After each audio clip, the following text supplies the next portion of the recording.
I'd say it's because despite our gut reaction, we actually paused everything. We sought knowledge, we networked and reviewed our projects. And we really decided what we could and we should be converting to an online space. We also launched a grant scheme to promote new projects that are designed for online. And most of all, we gave ourselves permission to fail, which I think was really important. I think the thing I'm most proud of is probably the young people that I work with rather than myself or my team.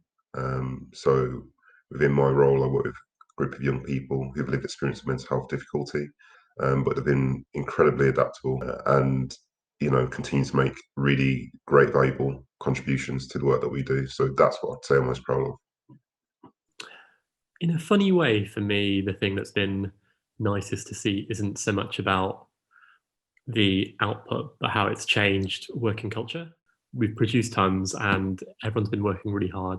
But actually the nicest thing has been the way in which we've done it, in that I think people have been kind of empowered, expected, understood in how they've brought more of themselves to work.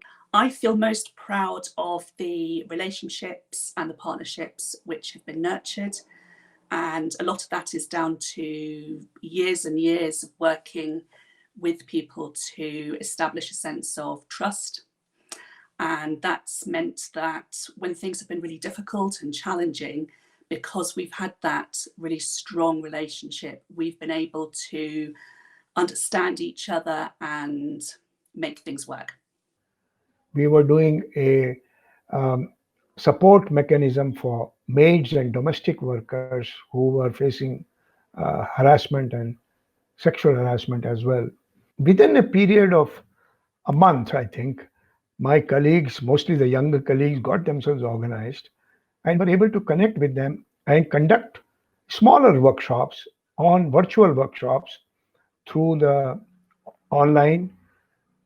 But they also adapted because most of these people don't have internet connectivity, broadband connectivity, smartphone connectivity. So they adapted. They use WhatsApp, they use some other music tools, and I think I learned a great deal of facilitating participatory learning in the virtual space from them.